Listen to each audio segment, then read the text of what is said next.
Assalamualaikum warahmatullahi wabarakatuh. Pada pertemuan ini kita akan membahas tentang jenis dan desain penelitian. Pada minggu kemarin kan kita sudah membahas tentang variabel ya dan definisi operasional. Nah, pada pertemuan ini kita akan membahas terkait jenis dan desain penelitian. Capaian pembelajaran pada pertemuan ini, setelah kalian mempelajari, nanti diharapkan kalian mampu menjelaskan kembali konsep jenis dan desain penelitian. Kemudian nanti kalian mampu menentukan jenis dan desain penelitian yang rencananya akan kalian lakukan. Jadi nanti tugasnya yang berikutnya adalah menentukan jenis dan desainnya.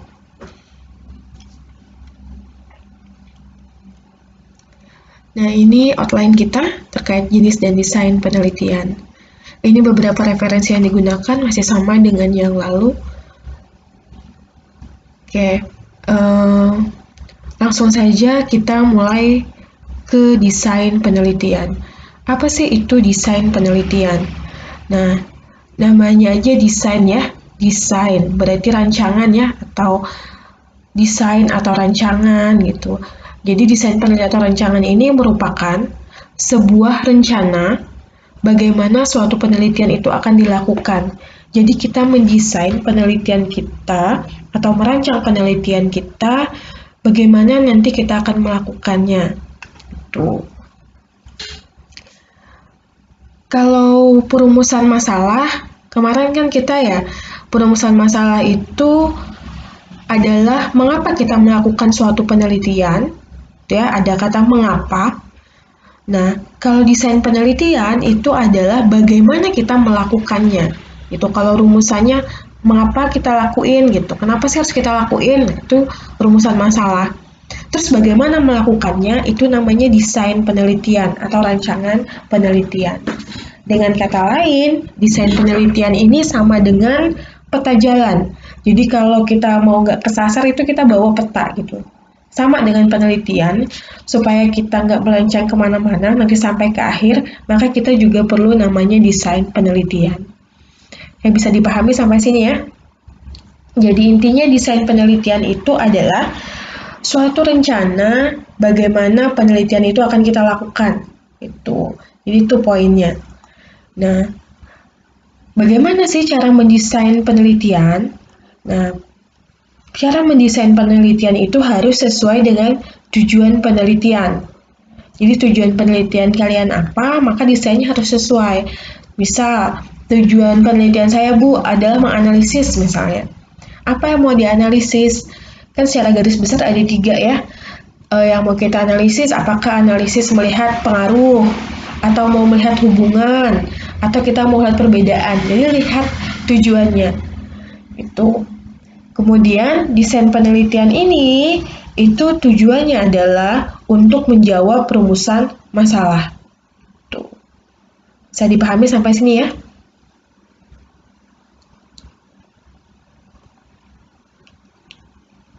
Nah, desain penelitian itu berbicara tentang yang pertama informasi seperti apa yang akan kita cari.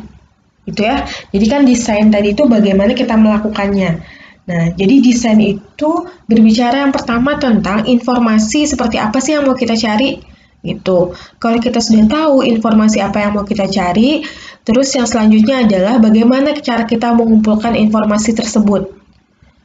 Bagaimana cara kita mengumpulkan informasi tersebut. Kemudian, selanjutnya, di mana sih kita mengumpulkannya? Kapan? Kemudian pada kelompok orang yang seperti apa yang mau kita ambil datanya? Itu. Setelah kita tahu, baru nanti bagaimana kita mengolah data yang sudah dikumpul tadi, yang terkumpul itu gimana kita mengolahnya. Gitu. Jadi desain penelitian itu secara keseluruhan berisi 4 hal ini.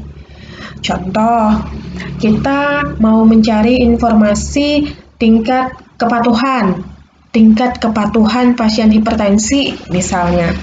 Jadi yang mau kita lihat kan tingkat kepatuhan. Nah, terus bagaimana sih cara kita mengumpulkan informasi tersebut? Mau lihat tingkat kepatuhannya dengan apa? Bagaimana cara kita mengumpulkannya? Apakah mau kita lihat saja atau mau kita ukur dengan kuesioner gitu. Jadi ini harus kita pikirkan bagaimana cara kita mengumpulkan informasi tersebut. Setelah kita tahu cara mengumpulkan informasi tersebut, baru kita melanjutkan pemikiran kita, di mana kita akan mengumpulkannya, di daerah mana misalnya, kapan, terus tuh subjeknya nanti sampelnya mau yang seperti apa. Nah, terus kalau sudah terkumpul datanya, misalnya nanti ada 30 data. Nah, nanti 30 data ini mau diapain gitu hasilnya. Nah, jadi desain penelitian itu secara garis besar berbicara tentang ini, gitu ya. Secara garis besar, desain penelitian itu ada dua, ada penelitian kuantitatif, ada penelitian kualitatif. Gitu, dari namanya jelas ya, kalau kuanti itu terukur, kalau kualitatif itu kita itu mau melihat gitu, menentukan seperti contohnya ketika kalian belajar kimia misalnya, ada kimia analisis kualitatif, ada kimia analisis kuantitatif. Itu sangat jelas bedanya. Kalau kualitatif itu kita menebak senyawa apa yang ada di sana gitu. Jadi sama kayak penelitian, ketika kualitatif kita mencatat apa sih yang mau kita lihat, masalah apa yang ada di sana gitu. Sedangkan kalau kuantitatif itu terukur. Kalau di kimia kan berapa jumlahnya gitu. Sama kayak di penelitian juga, kalau kuantitatif itu terukur. Tuh. Nah, desain penelitian yang lain itu gabungan keduanya. Jadi ada penelitian yang dia menggabungkan kuantitatif dan kualitatif. Tuh. Jadi tidak hanya salah satu. Oke, sekarang kita ke yang pertama ya, penelitian kuantitatif. Pada umumnya biasanya paling banyak itu kita melakukan penelitian kuantitatif dari pengalaman yang kemarin ya. Tujuan penelitian kuantitatif itu untuk generalisasi. Itu. Jadi karakteristik dari kuantitatif itu pengukuran. Tadi sudah Ibu sampaikan namanya kuantitatif, terukur dia. Gitu. Desainnya fix, kemudian dirancang sebelum mengambil data. Jadi desainnya itu tetap. Nah, jadi bisa kita lihat deh kalau kuantitatif itu desainnya tetap, sebaliknya nanti kalau kualitatif dia tidak tetap, dia bisa berubah-ubah desainnya gitu. Nah, karena penelitian kuantitatif ini desainnya itu tetap, maka kita harus betul-betul kuat dalam memilih desain penelitian yang akan kita lakukan. Tuh. Nah, pada penelitian kuantitatif, ciri lainnya itu adalah variabelnya didefinisikan dengan jelas. Jadi variabel-variabel penelitiannya itu harus didefinisikan secara operasional dengan jelas, sehingga memudahkan peneliti dalam mengambil data. Itu. Kemudian, di penelitian kuantitatif ini juga, itu prosedur pengukurannya jelas, kapan dia dilakukan, siapa, di mana, dan bagaimana. Gitu. Jadi prosedurnya itu jelas. Analisis yang kita gunakan nanti pada umumnya adalah analisis statistik. Itu. Kemudian jadi analisis statistik ini baik yang menggunakan aplikasi ataupun yang tidak menggunakan aplikasi. Nah, penelitian kuantitatif secara garis besar desainnya itu dibagi menjadi dua. Yang pertama ini observasional, yang kedua ini eksperimental. Ini nanti yang akan banyak kita bahas karena penelitian kalian nanti di proposal skripsi kalian itu paling banyak berbicara terkait observasional atau eksperimental. Ini betul-betul perlu kalian pahami sehingga memudahkan nanti kalian dalam melakukan penelitian. Oke, kita lanjut ke bagian sini agar lebih memudahkan kalian. Jadi jenis penelitian itu secara umum ada dua, yang di kuantitatif ya. Di kuantitatif itu jenis penelitian yang pertama observasional, yang kedua eksperimental. Oke ya. Dari namanya saja, yang satu ini observasional, yang satu ini eksperimental. Bisa tergambarkan ya apa yang akan kita lakukan gitu. Di observasional ini hanya mengobservasi atau mengamati. Jadi di sini tidak ada sama sekali intervensi. Kalian tidak ada bereksperimen di observasional ini. Jadi hanya mengamati jalannya penelitian. Itu kalian mengamati jalannya proses. Nah, sedangkan kalau di eksperimental ini kalian bereksperimen. Berarti kalian melakukan intervensi atau perlakuan. Tuh, jelas ya? Observasional sendiri itu dibagi menjadi dua. Ada deskriptif, ada analitik. Kalau deskriptif itu hanya mendeskripsikan. Jadi kalian hanya mendeskripsikan apa yang kalian lihat, itu namanya deskriptif. Sedangkan kalau analitik, ini kalian menganalisis. Jadi di sini bisa menganalisis hubungan, menganalisis pengaruh, atau menganalisis perbedaan. Itu. Tapi perlu diingat tadi, di sini hanya mengobservasi, tidak ada intervensi sama sekali dari kalian sebagai peneliti. Ya. Nah, kemudian yang berikutnya jenis penelitian eksperimental. Berarti di sini bereksperimen, kalian melakukan intervensi. Nah, jenisnya di sini ada 4 macam. Ada pre-eksperimental, ada quasi-eksperimental, ada true eksperimental, ada factorial design. Nah, kalian mungkin waktu belajar IBM ya, sering mendengar istilah RCT gitu ya, randomized control trial gitu ya. Nah, RCT ini itu adalah suatu penelitian true eksperimental. Jadi betul-betul penelitian gitu, yang memenuhi syarat di mana di sini sampelnya di random, kemudian ada kelompok kontrol, ya variabelnya bisa dikendalikan gitu. Nah, ini yang true eksperimental, ini umumnya kita kenal dengan istilah RCT. Tuh ya, bisa dipahami sampai sini ya jenis-jenisnya. Sedangkan untuk desainnya nanti kita pelajari lebih dalam di slide berikutnya. Oke, nah sekarang kita mulai dari penelitian observasional. Tadi sudah Ibu sampaikan di slide sebelumnya, penelitian observasional itu peneliti hanya mengamati atau mengobservasi gitu. Pengamatannya bisa secara langsung atau tidak langsung. Tuh ya. Kemudian prosesnya berjalan alamiah. Jadi tidak ada intervensi sama sekali atau tidak ada manipulasi dari peneliti. Kemudian di sini peneliti kelemahannya itu peneliti tidak dapat mengontrol variabel karena kita tidak melakukan intervensi, kita hanya melihat apa yang terjadi. Kemudian penelitian observasional ini akan menjadi pilihan ketika pemberian intervensi melanggar prinsip etika. Ya. Jadi misalnya ketika kita harus melakukan penelitian eksperimental itu secara etik nggak boleh gitu.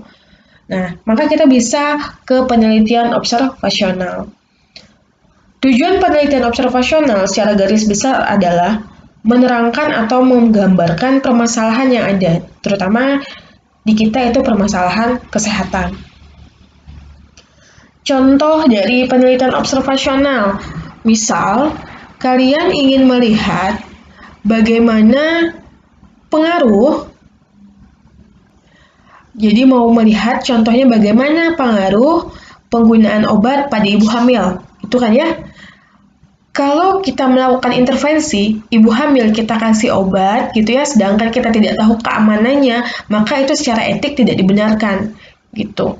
Nah, maka untuk penelitian seperti ini kita bisa melakukan penelitian observasional. Artinya kita hanya mengamati obat apa yang diminum ibu hamil. Contoh, nih ibu hamil.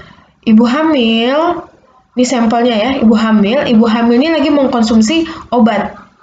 Nah, yang kita lakukan adalah mengamati nanti efek apa yang terjadi setelah ibu mengkonsumsi obat. Jadi kita hanya mengamati, tidak ada intervensi, kita amati prosesnya berjalan secara alamiah. Gitu. Jadi tidak ada kita beri perlakuan, tidak ada kita intervensi ibu hamilnya. Gitu. Nah, itu observasional.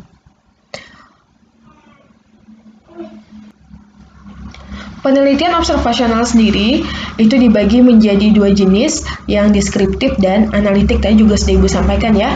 Yang deskriptif itu desainnya ada studi kasus, ada survei, kemudian desain selanjutnya ada studi perkembangan dan ada studi tindak lanjut. Jadi ini desainnya. Nanti ketika kalian menuliskan di metode penelitian, jenis penelitiannya itu adalah penelitian observasional deskriptif, misal dengan desain penelitian berupa studi kasus. Itu contohnya. Kemudian yang kedua itu penelitian observasional analitik. Jadi sini menganalisis baik itu hubungan, pengaruh ataupun perbedaan gitu ya. Nah, di sini desainnya ada cross sectional, ada case control, dan ada cohort. Jadi nanti ketika menulis di bab 3 di metode penelitian, ditulis jenisnya adalah penelitian observasional analitik dengan desain, misalnya cross-sectional, dengan desain case control, ataupun dengan desain cohort. Oke, baik, kita lanjut ke penelitian deskriptif. Kita akan bahas lebih detail tentang penelitian deskriptif. Jadi, disebut penelitian deskriptif itu jika memiliki ciri-ciri sebagai berikut. Yang pertama, itu adanya kecenderungan yang menggambarkan suatu fenomena itu apa adanya gitu. Jadi menggambarkan apa adanya aja dengan cara menelaah secara teratur dan mengutamakan objektivitas sekaligus dengan cermat. Jadi kita lihat fenomena apa adanya, kemudian utamakan juga objektivitasnya. Kemudian yang kedua, cirinya adalah tidak ada perlakuan atau intervensi karena kita hanya mengamati saja. Nah, yang ketiga, umumnya dia tidak ada uji hipotesis yang ditegakkan. Jadi pada umumnya sebagian besar itu untuk penelitian deskriptif tidak ada uji hipotesis. Itu karena kita hanya menggambarkan apa adanya. Tuh terkait penelitian deskriptif. Oke, rancangan atau desainnya, jadi bisa rancangan atau desainnya sama aja, terdiri dari yang pertama itu studi kasus, kemudian ada survei, kemudian ada studi perkembangan. Nah, yang pertama kita bahas studi kasus. Nah, penelitian deskriptif studi kasus ini peneliti itu melakukan penyelidikan secara intensif tentang individu atau unit sosial. Jadi contohnya penelitian studi kasus ini kita punya satu pasien, misalnya pasien A dengan penyakit hipertensi plus CKD. Nah, kasusnya ketika dia misalnya masuk rumah sakit itu hipertensi dengan CKD. Nah, itu yang kalian paparkan gitu. Jadi, itu yang akan peneliti paparkan. Itu. Jadi membahas secara detail bagaimana kasusnya dari awal kasus masuk, kemudian jadi kita seperti menganalisis, melakukan asesmen ya, melakukan SOAP gitu. Nah, seperti itu. Tapi pada umumnya untuk penelitian studi kasus secara deskriptif ini dilakukan di D3 gitu. Sedangkan kita kan S1, berarti setidaknya penelitian kita lebih dari hanya telah studi kasus. Tuh. Yang kedua, itu survei. Nah, survei ini melakukan pengumpulan data yang relatif terbatas dari kasus-kasus yang relatif besar jumlahnya. Jadi, ini tujuan survei itu mengumpulkan informasi tentang variabel. Contoh, kita mau melakukan survei misalnya terhadap penggunaan tanaman obat di desa X gitu. Jadi, kita lihat apa saja di sana datanya, baru kita ambil, kita tuliskan. Nah, cuma segitu aja. Itu survei. Nah, yang selanjutnya adalah studi perkembangan, ketiga. Nah, studi perkembangan ini mengumpulkan informasi yang dapat dipercaya gitu ya. Karena ini studi perkembangan, berarti kita melihat perkembangannya dari waktu ke waktu. Sehingga ini sifatnya longitudinal atau jangka panjang. Jadi kita amati dari waktu ke waktu, kita deskripsikan secara jelas. Misal kita mau melihat bagaimana studi perkembangan pembelajaran mahasiswa farmasi pada mata kuliah metodologi penelitian misalnya. Jadi dari awal pertemuan 1 sampai pertemuan akhir, itu namanya studi perkembangan. Jadi kita deskripsikan bagaimana perkembangan dari awal sampai nanti di akhir. Itu ya, bisa dipahami untuk desain penelitian deskriptif. Jadi ada studi kasus, ada survei, dan ada studi perkembangan. Oke, ini contoh dari penelitian deskriptif. Misalnya kita mau melihat perilaku pemberian ASI. Jadi kita mau lihat perilaku pemberian ASI pada ibu menyusui yang tinggal di daerah A. Gitu. Nah, caranya kita deskripsikan perilakunya ini, perilaku pemberian ASI-nya. Kita masukkan ke dalam kategori perilaku. Kategori perilaku itu kan umumnya baik, cukup, atau kurang. Jadi kita deskripsikan. Kemudian langkah selanjutnya kita deskripsikan perilaku tersebut berdasarkan karakteristiknya. Jadi ini untuk mengembangkan hasil dari observasi kita terhadap ibu menyusui tersebut. Nah, jadi dengan judul tadi, perilaku pemberian ASI pada ibu menyusui yang tinggal di daerah A, itu kita hanya melihat perilakunya tanpa memberikan intervensi apapun. Jadi kita amati bagaimana di sana perilaku pemberian ASI-nya, gitu. Tapi kita tidak melakukan intervensi apa-apa. Kita lihat, kita catat, gitu. Baru nanti kita kategorikan dia masuk yang mana, gitu. Terus untuk memperkaya, jadi kan untuk penelitian deskriptif itu sebaiknya diperkaya lagi, tidak cuma masalah utamanya saja, cuma kita lihat lagi, kita gali lebih dalam supaya hasil penelitian yang kita punya itu lebih banyak memberikan manfaat. Jadi yang selanjutnya kita lihat lagi bagaimana perilakunya berdasarkan karakteristiknya.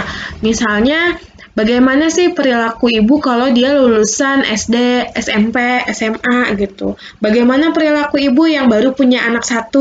Terus bagaimana yang sudah dia punya anak 2 atau 3? Apakah perilakunya sama? Nah, itu dibandingkan. Nah, jadi dicatat nanti hasilnya.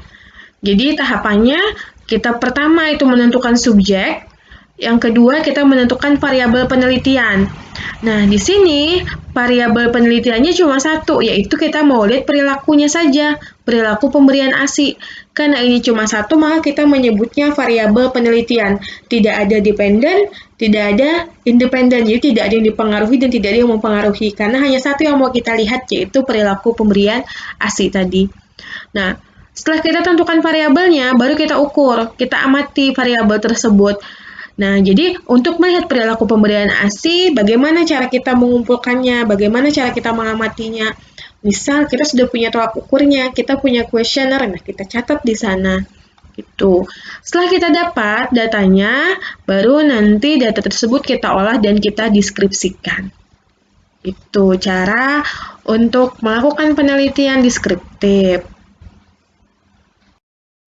Sekarang kita lanjut ke penelitian analitik kan ya. Tadi secara garis besar penelitian observasional itu jenisnya dibagi menjadi 2. Ada penelitian deskriptif dan ada penelitian analitik gitu ya. Nah, untuk desainnya sendiri yang deskriptif tadi ada desain studi kasus, ada survei, ada studi perkembangan. Sedangkan untuk penelitian analitik, desain atau rancangan penelitian kita itu ada 3. Ada cross-sectional, ada case control, dan ada cohort. Tuh. Nah, ini tolong diperhatikan karena pada umumnya kalian itu sering sekali menggunakan rancangan atau desain penelitian ini. Nah, nanti kita pelajari kapan kita menggunakan cross-sectional, kapan kita menggunakan case control, dan kapan kita menggunakan cohort. Oke, kita lanjutkan. Yang pertama kita bahas cross-sectional dulu. Nah, apa sih itu desain penelitian cross-sectional? Jadi desain penelitian cross-sectional itu merupakan suatu rancangan penelitian. Jadi ini suatu rancangan atau desain penelitian dengan melakukan pengukuran atau pengamatan pada saat bersamaan. Jadi kuncinya ini, pengukuran dan pengamatannya pada saat bersamaan. Jadi di sini poinnya adalah pada saat bersamaan. Jadi kan misal kita punya 2 variabel, ada variabel bebas dan ada variabel tergantung tadi ya. Nah, pengukuran baik itu variabel bebas dengan variabel tergantung itu dilakukan bersamaan dalam satu waktu. Nah, itu namanya cross-sectional. Nah, ciri lainnya dari cross-sectional tadi ini melakukan pemeriksaan status paparan atau status penyakit pada titik yang sama gitu ya, sama aja maknanya. Nah, cross-sectional karena dia dilakukan dalam satu waktu yang sama, maka dia lebih melihat hubungan, bukan sebab akibat. Jadi dia lemah untuk menentukan hubungan sebab akibat. Kenapa lemah? Tadi karena dia mengukurnya dalam satu waktu. Kita nggak bisa lihat perkembangannya dari waktu ke waktu, sehingga untuk menentukan hubungan sebab akibat itu metode cross-sectional itu sifatnya masih lemah. Tapi untuk menentukan hubungan, dia bisa. Nah, kemudian yang jelas, karena ini observasi, maka tidak ada manipulasi. Nah, gitu. Jadi, ini lebih efisien untuk merumuskan hipotesis baru. Kenapa lebih efisien? Karena dia dilakukan dalam satu waktu. kita mengukur variabel bebasnya saat itu juga, variabel tergantungnya juga saat itu. Nah, contoh penelitian cross-seksional. Nah, ini contohnya, misalnya kita mau melihat hubungan kualitas menyusui terhadap pengeluaran ASI gitu ya. Nah, pengeluaran ASI ini variabel tergantung, sedangkan kualitas menyusui ini variabel bebasnya gitu. Jadi, ini kalau kita penelitian kita itu dengan menggunakan desain cross-seksional, maka kualitas menyusui dan pengeluaran ASI itu dilakukan pengukuran dalam satu waktu. Itu ya. Nah, jadi bagaimana caranya? Yang pertama kita tentukan dulu subjeknya. Nah, setelah kita tentukan subjeknya, yang kedua kita tentukan variabel penelitiannya. Jadi tadi ada dua, ada variabel independen dan variabel dependen. Variabel independennya jadi variabel bebas, kualitas menyusui, dan variabel dependennya kelancaran pengeluaran ASI. Nah, selanjutnya setelah kita tahu variabel bebas dan variabel tergantungnya, maka langkah berikutnya adalah melakukan pengamatan. Melakukan pengamatan, kita amati, kita lakukan pengukuran di sini dalam satu waktu yang sama. Gitu. Baru kita lakukan analisis. Nah, ini namanya desain cross-seksional. Kuncinya pengukurannya ini dalam satu waktu yang sama. Tuh, waktunya sama. Ini kuncinya untuk cross-seksional. Oke, sekarang kita lanjutkan ke case control. Dari judulnya saja dia case control. Penelitian case control ini, jadi desain penelitian case control itu desain penelitian dengan membandingkan kelompok kasus dengan kelompok kontrol. Nah, ini namanya case control. Jadi membandingkan antara kelompok kasus dengan kelompok kontrol. Ini poinnya. Nah, tujuannya untuk apa? Untuk mengetahui proporsi kejadian berdasarkan riwayat ada tidaknya paparan. Jadi melihat ada tidaknya paparan. Lagi-lagi, karena ini observasi, maka tidak ada manipulasi. Bersifat retrospektif. Kenapa bersifat retrospektif? Karena dia melihat itu dari kasusnya. Jadi ini kasus yang ada sekarang. Ini kasus gitu ya. Nah, dari kasus ini, dia mau melihat sebelumnya, jadi ditarik ke belakang, sebelumnya dia terpapar atau tidak, ada paparan atau tidak. Jadi dia ditarik ke belakang, gitu. Dari kasus yang ada, ditarik ke belakang, dilihat apakah dia terpapar atau tidak. Nah, maka karena dia menarik ke belakang, maka sifatnya retrospektif. Itu ya. Nah, jadi untuk kasus case control yang saya bilang, dia dimulai dari eventnya atau kejadian dari penyakitnya, kemudian dicari tadi ada tidaknya paparannya. Itu umumnya ini kita lakukan untuk menilai efek samping obat. Jadi contoh misalnya kita mau lihat penggunaan efek samping dari antibiotik misalnya. Nah, sekarang itu ada kejadian pasiennya mengalami efek samping misalnya Stevens Johnson syndrome. Nah, jadi ini sudah ada kasusnya nih, SJS nih. Ini kasusnya, ini efek sampingnya. Nah, dari kasusnya ini kita lihat riwayat pasien sebelumnya. Apakah dia memang terpapar antibiotik tersebut atau tidak. Nah, ini namanya case control. Jadi dimulai dengan kasusnya, kemudian ditarik ke belakang. Gitu. Ini cocok untuk penyakit-penyakit langka. Tuh, karena kalau penyakit langka kan susah kalau kita mau melihat prospektif ke depan, perlu waktu yang lama. Tuh. Oke, ini contoh untuk case control. Jadi misalnya kita melihat pengaruh status gizi ibu hamil pada trimester 1 dengan kejadian bayi baru lahir. Tadi kata kuncinya case control. Jadi dia dimulai dari kasusnya dulu. Nah, apa yang perlu kita lakukan? Yang pertama, kita harus menentukan dulu variabel dependennya. Variabel dependen ini variabel tergantungnya. Nah, jadi itu ditentukan duluan. Tadi kejadiannya atau eventnya itu ditentukan duluan. Nah, di sini variabel tergantungnya adalah kejadian berat badan bayi baru lahir rendah ya. Nah, jadi tentukan dulu variabel dependennya. Itu langkah pertama untuk case control karena dia dimulai dari kasusnya dulu. Nah, setelah itu baru langkah berikutnya adalah menentukan subjek penelitiannya. Jadi di sini ada dua kelompok nanti. 1 kelompok kasus, 2 kelompok kontrol. Jadi ada 2 subjek penelitian. Yang pertama itu yang berat bayinya ketika lahir rendah, kemudian yang kedua itu yang buat kontrol itu berat bayi lahirnya dia normal berat badannya. Setelah itu baru identifikasi penyebab kasus yang akan diteliti, baru lakukan analisis. Ingat ya, jadi ini skemanya. Karena tadi ini case control, maka dimulai dari event atau kejadian dari kasusnya. Jadi panahnya nih dimulai dari kasus. Ini ada 2 kelompok karena dia ada kontrol ya untuk case control. Yang pertama itu kasusnya atau kejadiannya di mana berat badan bayi lahir rendah.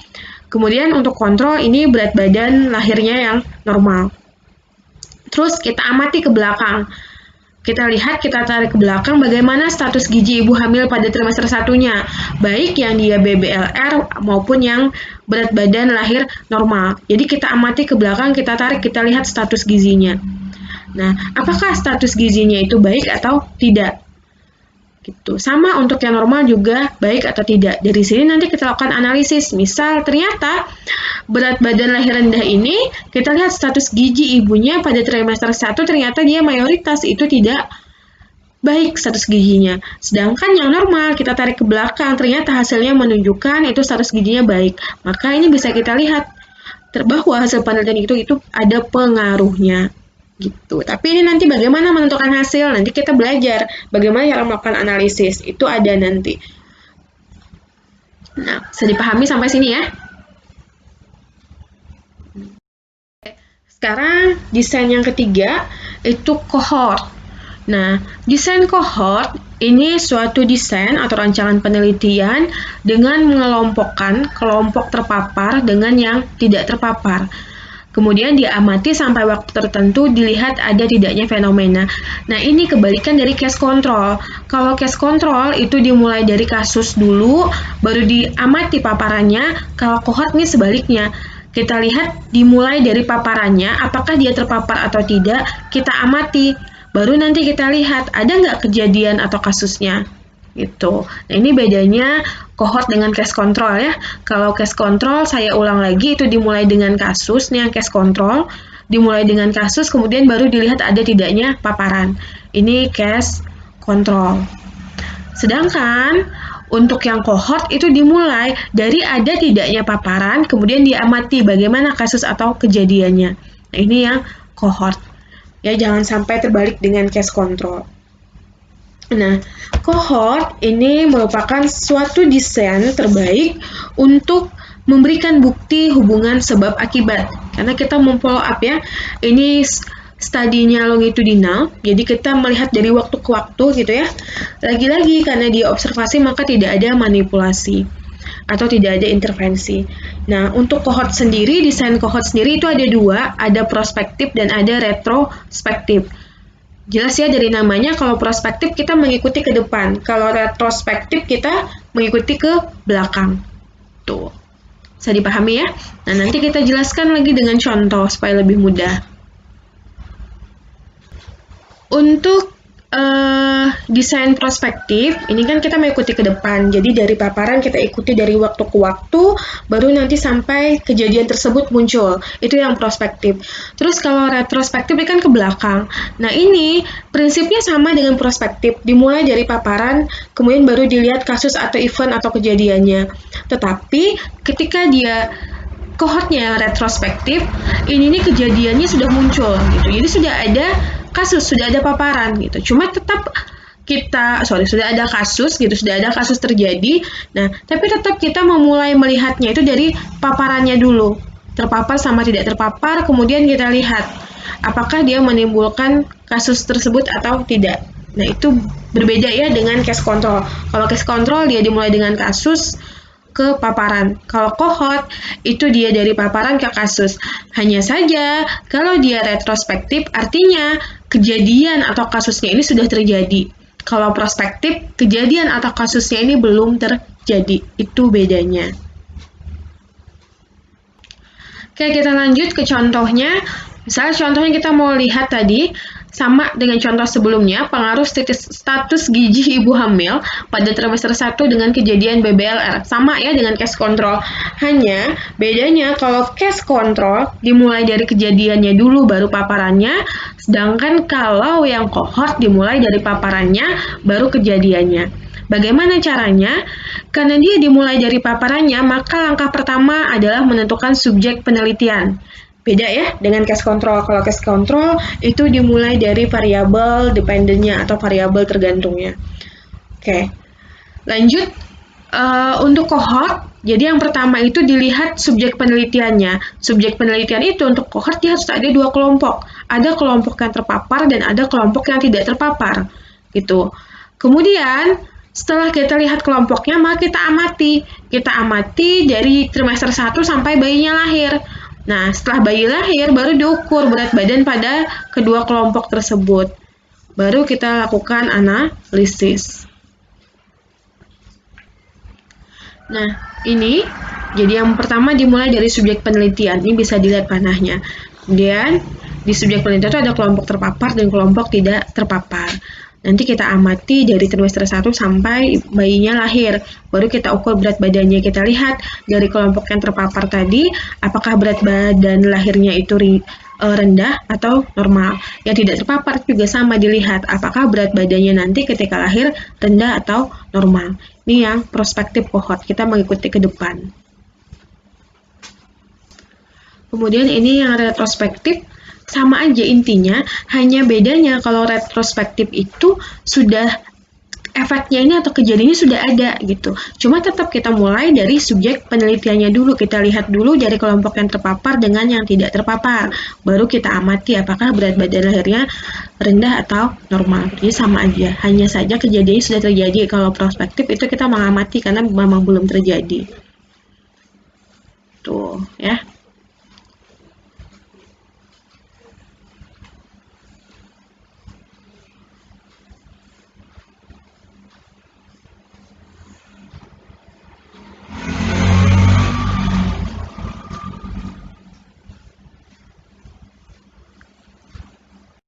Lanjut ke rancangan penelitian eksperimental. Namanya eksperimen, berarti kalian di sini bereksperimen. Di sini ada percobaan atau perlakuan yang diberikan oleh si peneliti. Untuk penelitian eksperimental ini bisa dilakukan di laboratorium maupun di lapangan ya. Jadi bisa di mana saja untuk penelitian eksperimental. Nah, tapi yang perlu diperhatikan untuk penelitian eksperimental itu apakah sesuai dengan kode etik atau tidak. Nah, nanti kalian untuk penelitian-penelitian, baik itu pada hewan ataupun pada manusia, itu nanti didaftarkan dulu ke komite etik yang kita punya ya. Di kampus kita kan ada komite etik. Nanti dilihat, nanti disampaikan ke sana, proposalnya dikasih ke sana, baru dilihat apakah memang perlu dilakukan untuk sidang etik atau tidak gitu. Nanti dilihat dari proposal kalian untuk penelitian eksperimental. Nah, penelitian eksperimental di sini ada 4 macam jenisnya ya. Kemudian selain ini nanti ada satu tambahan lagi. Nah, penelitian eksperimental itu ada jenisnya, ada yang pre-eksperimental, ada quasi-eksperimental, ada true eksperimental, dan ada factorial design. Nah, kalian mungkin sering mendengar istilah RCT ya. Nah, itu yang true eksperimental. Selain ini, nanti ada rancangan penelitian atau jenis penelitian eksperimental tingkat lanjut. Nah, tingkat lanjut itu nanti kita bahas, ada rancangan acak lengkap, ada rancangan blok lengkap gitu. Nah, rancangan acak lengkap, rancangan blok lengkap itu umumnya sering kita gunakan ketika kita uji di laboratorium dengan menggunakan banyak variabel. Nanti saya jelaskan lebih detail di slide berikutnya. Nah, sekarang kita bahas dulu nih, dirasumkan di awal sebelum kita ke belakang menjelaskan per poin. Untuk pre-eksperimental sendiri itu desainnya ada 3, ada one shot case study, kemudian ada one group pretest and post-test design, kemudian ada intake group komparasi gitu. Typo ya, maaf saya nulisnya typo. Terus untuk kuasi eksperimental sendiri di sini ada 2 desainnya, ada yang time series design, kemudian ada yang non-equivalent control group design, gitu ya. Kemudian untuk true experimental sendiri itu ada dua, ada pre-test and post-test, control group design, ada yang post-test only. Jadi hanya post-testnya aja, tidak ada membandingkan pre and post. Kemudian ada factorial design, ini nanti menggabungkan yang true experimental. Jadi ini yang lebih complicated. Oke, untuk penelitian eksperimental sendiri, ciri utamanya adalah di sini peneliti memberikan intervensi atau memberikan perlakuan atau manipulasi gitu ya dalam penelitiannya. Nah, ini paling kuat untuk menunjukkan hubungan kausal atau hubungan sebab akibat. Apakah misalnya si variabel bebas itu merupakan penyebab terjadinya variabel tergantung, gitu ya. X variabel bebas ini diberikan oleh peneliti sebagai suatu intervensi. Jadi intervensi kita itu ya variabel bebasnya tadi. Sedangkan Y ini dilihat dari pengukuran-pengukuran tertentu, ini variabel tergantung. Outputnya atau hasil akhir yang akan kita lihat. Nah, kelemahannya untuk penelitian eksperimental ini biasanya sering terbentur dengan pertimbangan etis. Nah, jika itu tidak etis untuk dilakukan penelitian eksperimental, maka kita balik ke penelitian yang observasional. Oke, kita lanjut ke desain yang pertama, yang pre-eksperimental. Desain pre-eksperimental ini merupakan rancangan penelitian yang sangat lemah ya. Jadi di dalam penelitian eksperimental, dia itu merupakan rancangan atau desain yang sangat lemah dalam melihat pengaruh variabel independen tadi terhadap variabel dependen. Kenapa dia sangat lemah? Karena di sini tidak ada variabel yang dikontrol, kemudian tidak dilakukan randomisasi sampel. Jadi dia memberikan intervensi, makanya namanya pre-eksperimen. Dia memberikan intervensi, tetapi dia tidak mengontrol variabelnya, dan dia tidak merandom sampelnya. Nah, untuk desain pre-eksperimental sendiri ini dibagi lagi menjadi 3 rancangan gitu ya, 3 rancangan atau 3 desain. Yang pertama one shot case study, kemudian ada one group pre-test and post-test design, kemudian ada intake group komparasi. Nah, ini kita bahas satu-satu ya. Oke. Yang pertama ini yang one shot case study. Ini yang paling sederhana. Kenapa saya sebut dia paling sederhana? Karena di sini cuma ada 3 langkah ya. Yang pertama kita tentukan subjek penelitiannya. Setelah kita tahu subjek penelitiannya, maka kita berikan intervensi atau perlakuan. Setelah kita beri perlakuan, maka kita nilai. Kita lakukan pengukuran. Jadi kita lakukan post-test. Nah, ini paling sederhana. Kita tentukan subjeknya, kita beri perlakuan, kemudian kita nilai. Nah, ini namanya one shot case study. Nah, untuk ini contohnya misalnya adalah pengaruh PKMRS terhadap tingkat kepatuhan kontrol pada pasien TB paru. Ini tipe sekali saya nulisnya ini. Nah, jadi tadi bagaimana pengaruh PKMRS? Apa sih PKMRS ini? PKMRS ini program penyuluhan kesehatan dengan cara presentasi kesehatan ya. Jadi kita lihat apakah dengan adanya penyuluhan ini akan meningkatkan kepatuhan kontrol pada pasien TB paru gitu. Nah, jadi kita tentukan subjeknya. Subjeknya siapa? Subjeknya pasien TB paru. Kita tentukan dulu, kemudian kita beri perlakuan. Apa perlakuannya? Di sini perlakuannya kita kasih penyuluhan tadi. Nah, setelah kita kasih penyuluhan, baru kita nilai, kita ukur. Kita post-test, baru kita lihat apakah kepatuhannya itu baik atau tidak. Bagaimana cara mengukurnya? Nah, misal kita menggunakan kuesioner, nanti dilihat kuesionernya. Itu apakah kepatuhannya baik atau tidak. Tuh ya. Ini yang paling sederhana untuk penelitian pre-eksperimental. Nah, di sini sangat lemah. Kenapa lemah? Karena variabelnya tidak kita kontrol. Kemudian randomisasinya tidak ada. Nah, ini ciri dari penelitian pre-eksperimental. Lanjut, ini yang one group pretest and post-test design. Nah, yang one group pretest dan post-test design, ini bedanya dengan yang tadi. Kalau yang tadi itu hanya post-test saja, kalau ini ada pretest. Nah ya, jadi pertama kita tentukan subjek penelitiannya, contoh tadi TB paru ya, pasien TB paru, kemudian sebelum kita berikan intervensi itu kita pretest dulu, kita kasih tes dulu untuk melihat kepatuhannya. Kita lihat kepatuhan sebelum kita intervensi. Nah, setelah kita kasih pretest, baru kita berikan perlakuan tadi, kita kasih penyuluhan tadi. Nah, setelah kita kasih penyuluhan, itu kita tes lagi. Gitu, namanya post test. Baru nanti kita bandingkan pretest dan post test. Ini hanya ada one group, berarti hanya ada satu grup, tidak ada kelompok kontrol ya. Nah, jadi hanya satu kelompok, one group pretest and post test design ini satu kelompok, tidak ada kelompok kontrol, di mana satu kelompok ini ada pretest dan ada post test. Kemudian kita bandingkan hasil pretest dan post testnya. Apakah perlakuan ini atau intervensi ini akan meningkatkan kepatuhan tadi atau tidak? Lanjut ya, yang ini intake group comparison. Jadi ini mengkomparasi atau membandingkan. Karena ini ada membandingkan, otomatis kita punya dua kelompok. Itu. Jadi langkah pertama sama, kita menentukan subjek penelitiannya. Karena ini membandingkan grup ya, membandingkan, maka ada dua kelompok. Yang pertama ini kelompok perlakuan, dan ini yang kedua itu kelompok kontrol. Kelompok kontrol sih tidak diberi perlakuan. Jadi kalau kelompok perlakuan ini kita kasih penyuluhan, kalau kontrol ini tidak kita kasih penyuluhan, gitu ya. Nah, setelah kita tentukan subjeknya, yang kelompok perlakuan ini kita kasih penyuluhan, kita nilai.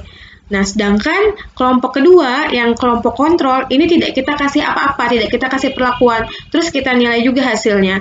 Baru nanti hasil kelompok 1 dengan hasil kelompok 2 dibandingkan. Ini namanya mengcompare grup ya. Jadi membandingkan antara grup yang diberi perlakuan dengan yang tidak diberi perlakuan. Oke, jadi sederhana saja ya untuk yang pre-eksperimental, tadi ada 3. Yang pertama itu hanya satu grup, yang dinilai hanya post test saja. Kemudian yang kedua, itu satu grup yang dinilai pre and post. Kemudian yang ketiga, ini ada 2 grup, ada yang diberi perlakuan dan tidak. Ini yang dinilai hanya post testnya saja. Itu ya. Kita lanjutkan ke desain penelitian eksperimen yang kedua, yaitu kuasi eksperimental. Nah, di mana kuasi eksperimental ini sama ya, yang pertama baik dia pre-eksperimental, kuasi atau true itu pasti ada intervensi. Yang membedakan hanya saja nanti kalau yang pre-eksperimental itu tidak ada yang kontrol variabel dan tidak ada random. Kalau yang kuasi eksperimental kita punya kelompok kontrol, jadi ini bisa membantu untuk mengontrol variabel luar ya, atau variabel yang mempengaruhinya, tetapi tidak bisa kontrolnya itu secara sempurna. Kenapa tidak bisa? Karena pembagian kelompoknya itu tidak secara random. Jadi di sini randomnya itu tidak ada. Itu. Nah, bisa teman-teman simpulkan nih, nanti yang true eksperimental itu kelompok kontrolnya sepenuhnya bisa mengontrol, kemudian ada random gitu ya. Jadi bedanya yang kalau pre-eksperimental tidak ada variabel yang bisa dikontrol, kemudian tidak ada random. Kalau yang kuasi, kita punya kelompok kontrol tapi tidak mampu mengontrol secara sepenuhnya karena tidak ada randomisasi sampelnya. Nah, nanti yang true eksperimental di situ variabelnya bisa dikontrol dan pemilihan sampelnya secara random. Nah, untuk desain kuasi eksperimental sendiri itu ada 2, ada time series design ya, kemudian ada non-equivalent control group design. Nah, oke, yang pertama kita bahas yang time series design gitu. Namanya aja time series ya. Jadi waktunya itu ada serinya. Jadi beberapa kali pengukuran gitu ya. Nah, lagi-lagi karena dia eksperimental maka ada intervensi. Tetapi di sini tidak ada kelompok kontrol. Tidak ada kelompok kontrol, tetapi dia dibantu menstabilkan datanya itu dengan mengulang beberapa kali pengulangan pretest dan post test. Makanya dia disebut mampu untuk membantu mengontrol variabel luar atau variabel pengganggu, tetapi tidak sepenuhnya untuk mengontrol, tapi bisa untuk mengontrol gitu ya. Nah, kemudian tidak random, ini cirinya ya. Nah, bagaimana cara melakukannya? Cara melakukannya itu kita lakukan pretest sampai 4 kali. Jadi pretest nih, pretest pertama, pretest kedua, 3 sampai 4. Nah, kemudian kita lihat apakah setelah 4 kali ini dia kelompoknya stabil atau tidak. Jika nilai hasilnya ini sama nih, sama baik pretest 1, 2, 3, 4 itu sama, maka itu stabil. Kalau sudah stabil, kita kasih intervensi. Jadi kita tunggu stabil dulu. Nah, kalau sudah stabil, baru kita kasih intervensi, baru kita kasih perlakuan pasiennya. Nah, contoh tadi yang kasusnya misalnya pemberian penyuluhan pada kasus TB. Nah, itu kita tentukan subjeknya atau sampelnya. Sampelnya tadi pasien TB, gitu ya. Nah, kemudian kita kasih pretest. Kita kasih pretest 4 kali. Pretestnya terkait kepatuhan minum obatnya. Nah, itu kita kasih pretest 4 kali. Nah, kalau hasil pretestnya itu sama, gitu ya. Hasil pretestnya itu sama, maka stabil. Kalau sudah stabil, baru kita kasih penyuluhan. Nah, setelah kita kasih penyuluhan, langkah selanjutnya adalah kita post test lagi sampai 4 kali. Kita lihat lagi hasilnya, apakah stabil atau tidak. Nanti kita lihat lagi, harusnya hasilnya itu stabil, gitu, sampai stabil. Oke, selanjutnya kita mempelajari yang non-equivalent control group design. Ini desainnya ini mirip dengan pretest dan post-test control group design yang true eksperimental. Bedanya hanya saja di kuasi eksperimental ini dia tidak di pemilihan sampelnya itu tidak secara random. Baik, kita lanjutkan ya. Jadi ini mirip dengan pretest dan post-test control group design. Nah, di kuasi eksperimental ini yang non-equivalent control group design ini ada kelompok kontrol. Ada kelompok kontrol, hanya saja pemilihannya tidak secara random. Sedangkan untuk true eksperimental itu pemilihannya secara random. Nah, jadi penelitian desain non-equivalent control group ini, control group design ini, yang pertama kalian tentukan dulu subjek penelitiannya. Ini nggak usah secara random.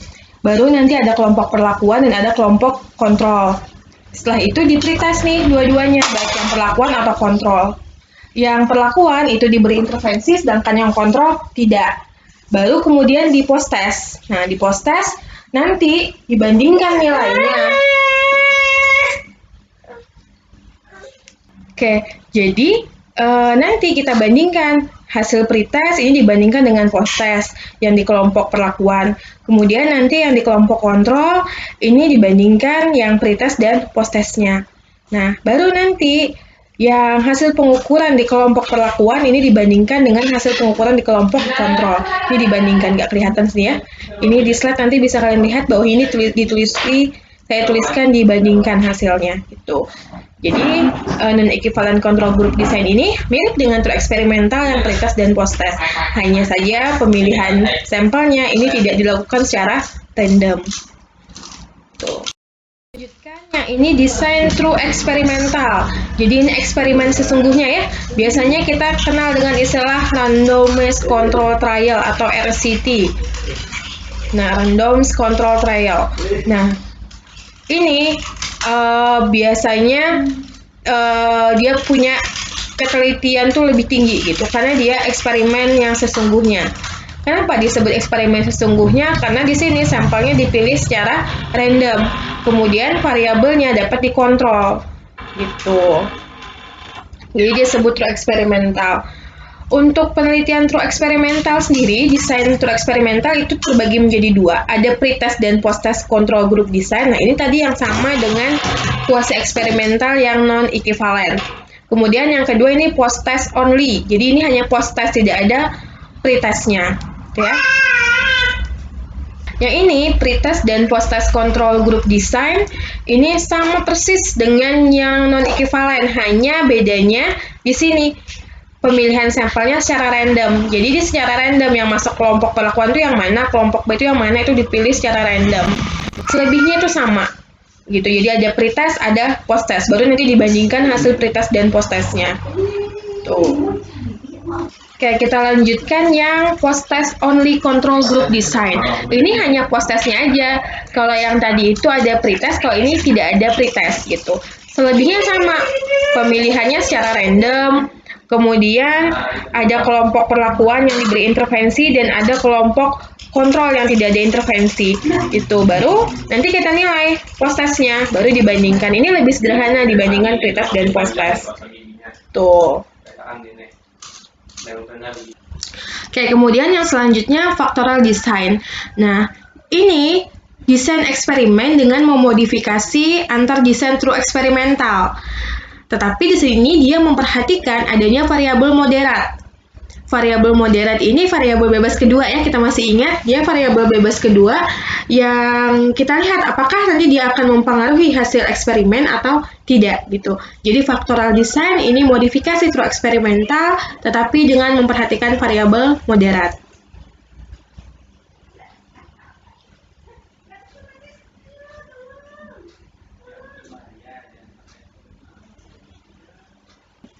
Oke, nah ini sama, ada random, kemudian dia bisa mengontrol variabel luarnya ya. Nah, untuk menentukan yang pertama itu tentukan subjek penelitian. Pilihnya harus secara random. Nah, di sini ada 4 kelompok nih. Misal penelitian kita hanya mau melihat pada jenis kelamin laki-laki gitu ya. Nah, sekarang kita lihat apakah jenis kelamin itu akan mempengaruhi. Jadi yang perempuan juga kita masukkan, kita lakukan pengukuran. Jadi ada 4 kelompok ya. Yang di laki-laki ini ada yang kita beri perlakuan dan ada yang kontrol. Sama yang di jenis kelamin perempuan itu juga ada yang diberi perlakuan dan ada hanya sebagai kontrol. Paham ya? Nah, jadi variabel bebas yang kedua atau variabel moderatnya itu jenis kelaminnya tadi. Nah, setelah itu kita lakukan pretest. Yang perlakuan dapat intervensi, yang kontrol tidak ada intervensi. Kemudian kita nilai post-testnya. Gitu. Jadi sama nih, baik di laki-laki atau perempuan, langkahnya sama. Yang perlakuan ada intervensi, yang kontrol tidak ada intervensi. Baru nanti hasilnya dibandingkan. Gitu. Jadi kelompok laki-laki antara perlakuan dan kontrol dibandingkan, perempuan antara perlakuan dan kontrol itu juga dibandingkan. Baru nanti kita bandingkan antara laki-laki dengan perempuan hasilnya seperti apa, apakah berbeda atau tidak. Gitu.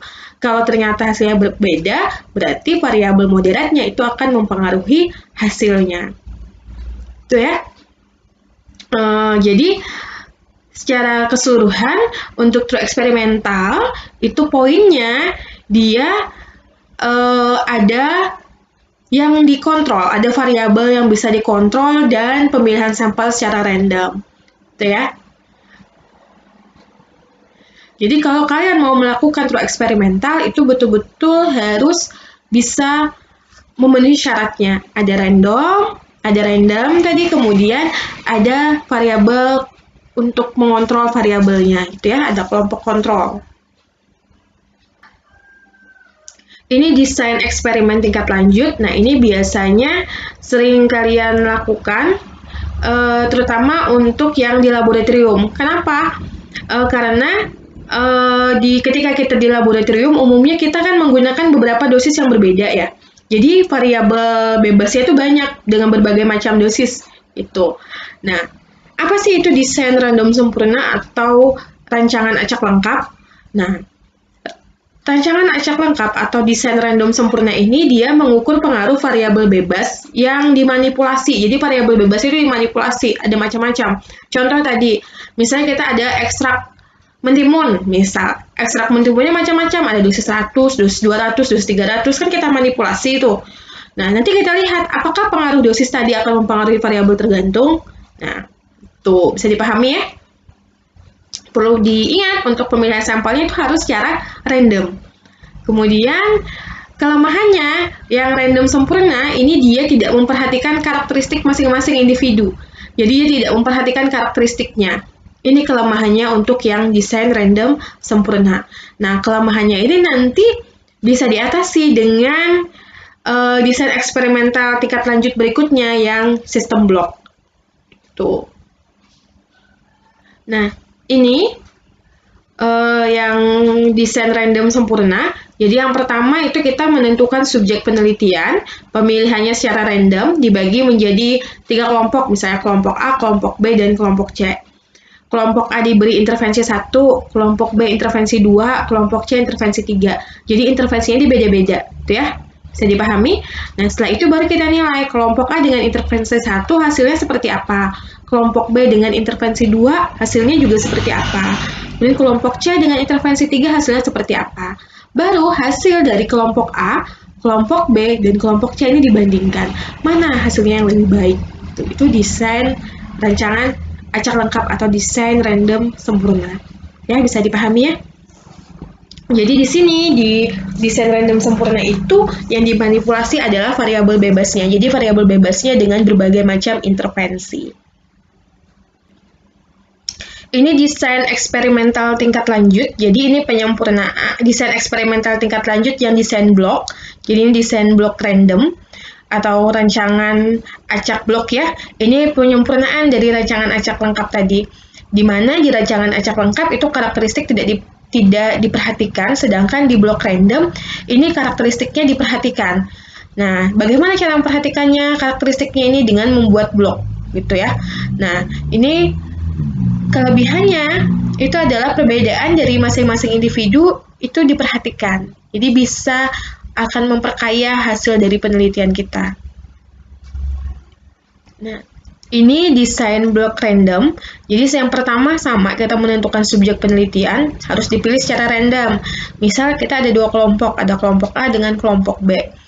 Kelompok A ini kita bagi lagi, misalnya kelompok A ini mencitnya, misalnya ini penelitian di lab ya. Ini misalnya mencitnya dengan berat badan 20 gram, misalnya rata-rata 20 gram, terus dia punya karakteristik khusus. Nah, dari mencit ini, maka dibagi, nanti ada kelompok 1, kelompok 2, kelompok 3. Misal tadi jumlah di sini 15, nah ini kelompok B jumlahnya 15. Ini misalnya tadi berat badannya ini lebih dari 30, misal 30 gram ya, ini yang 20 gram.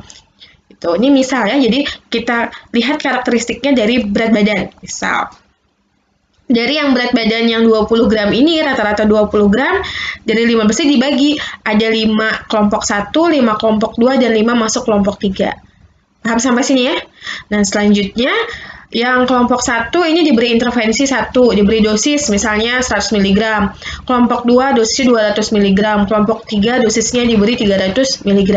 Baru nanti dilihat hasilnya. Tuh, baru kita bandingkan. Paham ya sampai sini?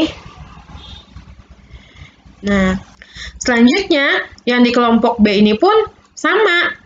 Kelompok B tadi rata-rata misalnya berat badannya 30 gram. Nah, di sini dibagi lagi kelompok 1, 2, 3. Intervensinya pun yang ini, intervensi yang 100 mg, 200 mg, 300 mg. Baru kalian ukur. Nah, nanti bandingkan hasilnya yang di kelompok B. Baru hasil dari kelompok A ini dibandingkan dengan hasil dari kelompok B. Nah, ini desain blok random. Jadi memperhatikan variabel bebas yang lainnya atau karakteristiknya. Tuh. Nah, yang ini desain eksperimental tingkat lanjut dengan desain latent square. Ini lebih complicated lagi gitu. Kenapa dia lebih complicated? Karena dia bisa mengontrol dua variabel sekaligus. Jadi dia bisa menilai dua variabel sekaligus. Contoh variabel pertama, variabel bebas pertama itu intervensi dari kita, perlakuan dari kita. Misal kita beri edukasi. Variabel bebas keduanya itu kemampuan dari masing-masing sampel tadi.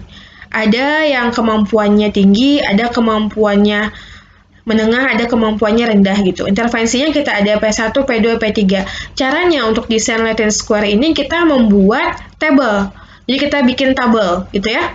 Kita bikin tabel, kemudian tergantung kalau misalnya kita ada 3 perlakuan, maka kita bikin tabelnya 3 kali 3 gitu ya. Jadi ini nanti yang kita masukkan. Jadi ini bloknya, misalnya ini intervensi yang pertama.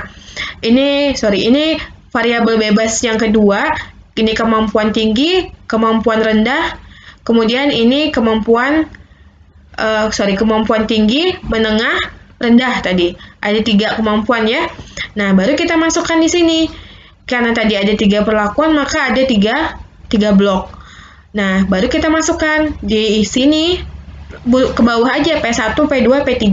Sini lanjut lagi tadi. Habis P1, P2, P3. Ya. Baru nanti lanjutkan. Intinya dalam satu baris ini, satu baris ke samping itu tidak boleh ada perlakuan yang sama.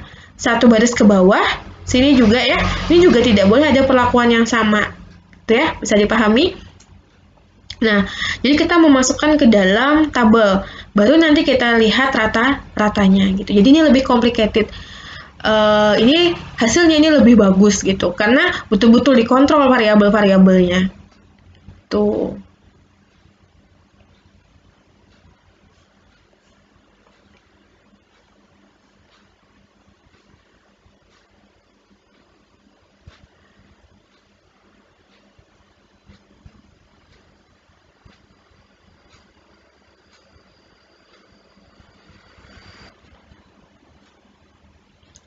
Ini saya coba rangkumkan prosedur memilih desain penelitiannya. Jadi dimulai dari awal. Yang pertama itu kalian harus tahu apakah di dalam penelitian yang kalian rencanakan itu ada intervensi atau tidak.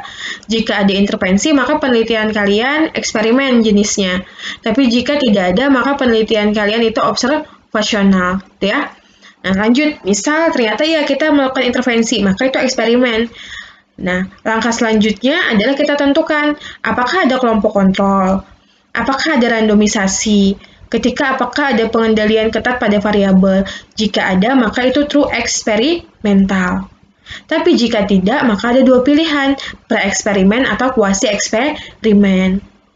Kalau pre-eksperimental, di sini dia tidak ada kontrol dan tidak ada random ya. Sedangkan kalau di kuasi eksperimental, ini ada kontrol walaupun dia tidak bisa mengontrol secara sepenuhnya gitu. Sedangkan tadi kalau dia lengkap memenuhi syarat, dia masuknya yang true eksperimental. Baru setelah itu kita pilih desainnya, maunya nanti yang mana. Yang true eksperimental misalnya, kalian tinggal tentukan apakah mau ada pretest dan posttest atau hanya posttest saja. Nanti sesuaikan dengan tujuan penelitian kalian. Dengan harapan nanti rumusan masalahnya bisa terjawab. Kemudian yang pre-eksperimental tadi pilih, mau yang one shot case tadi hanya post-test saja, atau one group ada pretest dan post-test, atau menggabungkan, mengcompare antara grup yang diberi perlakuan dan yang tidak diberi perlakuan.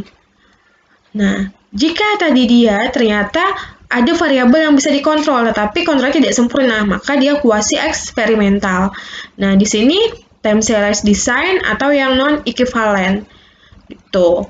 Bisa dipahami ya bagaimana cara memilihnya. Selanjutnya, kalau dari awal tadi ternyata penelitian kita itu tidak ada intervensi, berarti kita hanya mengamati, maka itu observasional. Pertanyaan berikutnya adalah, apakah tujuan utama dari penelitian kita itu untuk menganalisis hubungan, pengaruh, atau membandingkan? Jika iya, maka, apakah subjek itu diteliti sebagai kelompok? Jika iya, maka pilih cohort, case control, atau cross-sectional. Tapi, jika ternyata kita tidak melihat hubungan, tidak menganalisis, tidak melihat pengaruh, dan tidak membandingkan, gitu ya, tidak ada analisis ini, maka desain kita itu hanya deskriptif sederhana saja. Jadi, hanya studi kasus, ataupun survei, atau studi perkembangan. Itu. Nah, atau tadi di sini, ternyata subjek yang kita teliti itu tidak sebagai kelompok, maka balik lagi, dia merupakan desain deskriptif. Gitu ya.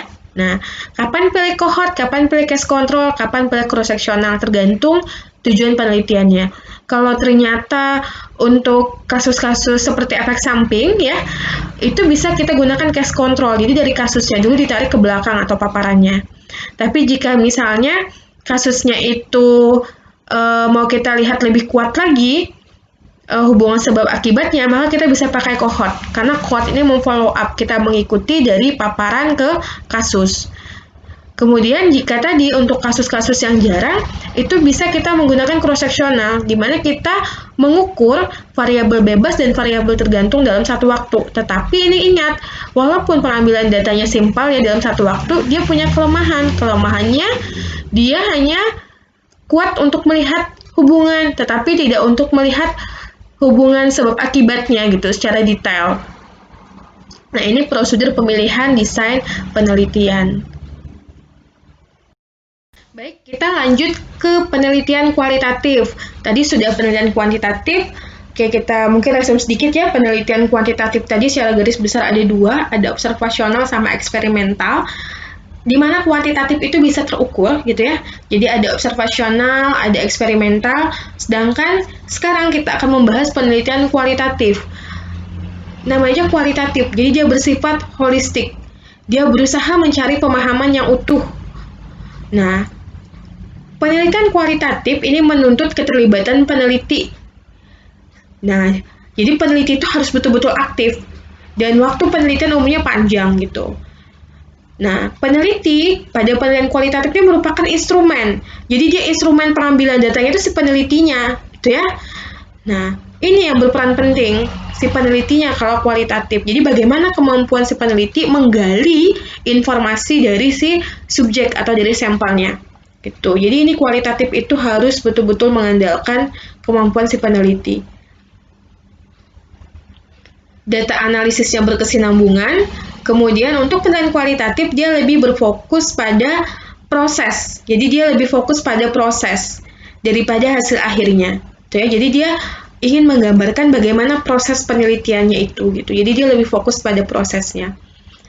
Nah, di sini peneliti itu betul-betul berperan penting. Sedangkan kalau pada kuantitatif itu yang berperan penting adalah desain penelitiannya.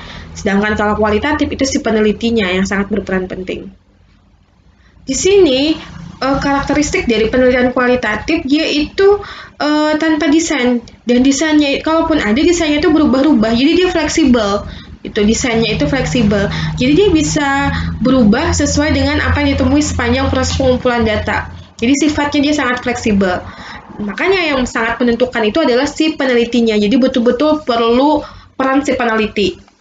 Nah, umumnya dia sering merupakan kombinasi beberapa metode pengumpulan data, jadi triangulasi. Jadi kombinasi kadang kita menggunakan kuesioner terbuka gitu ya. Jadi bagaimana cara menggali, nanti kombinasi dengan metode pengumpulan data yang lainnya. Misalnya ada observasi, ada survei, misalnya tadi. Jadi dia betul-betul menggabungkan beberapa metode pengumpulan data. Nanti untuk pengumpulan data sendiri kita bahas lagi di pertemuan lebih lanjut. Untuk model desain penelitian kualitatif sendiri, di sini desain itu hanya membantu mengarahkan jalannya proses penelitian, gitu, supaya sesuai dengan pernyataan masalah dan berjalan secara sistematis. Jadi dia hanya membantu mengarahkan jalannya proses. Jadi dia bukan yang berperan utama. Yang berperan utama lagi-lagi adalah penelitinya. Bagaimana caranya? Yang pertama itu adalah dengan menentukan masalah. Kemudian yang kedua dengan menentukan teknik samplingnya. Saya rasa teknik sampling sudah dijelaskan di pertemuan bersama Pak Iwan ya. Kemudian menentukan jenis data, baru menentukan instrumennya, bagaimana pengambilan datanya. Umumnya dia tidak hanya satu instrumen, kemudian menentukan metode pengambilan datanya, baru menentukan teknik analisisnya. Tuh, ini desain penelitian kualitatif secara garis besarnya seperti ini, dari menentukan masalah sampai menentukan teknik analisisnya. Oke, nah ini ada 5 pertanyaan kunci gitu ya, supaya hasil penelitian kita itu penuh warna gitu, hasil penelitian kualitatifnya, bahasanya penuh warna.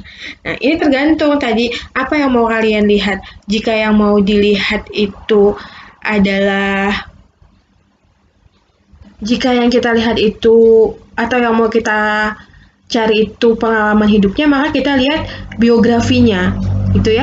Jadi tergantung tadi kalian mau lihat dari mananya. Jika mau lihat pengalamannya, maka biografinya.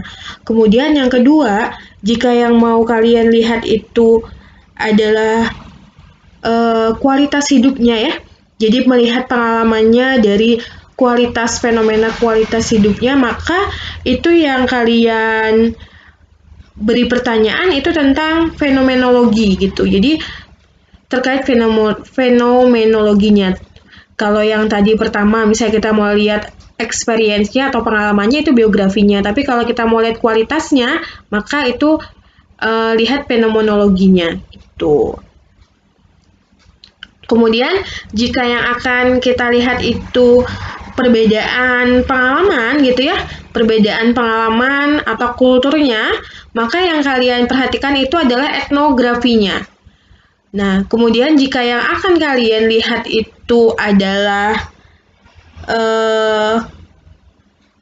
pengalaman seseorang yang secara aktual, yang sebenarnya, maka kita lihat dari studi kasusnya. Gitu. Jadi pengalaman yang terjadi, yang betul-betul terjadi secara aktual terhadap satu orang gitu ya. Maka lihat studi kasusnya. Itu.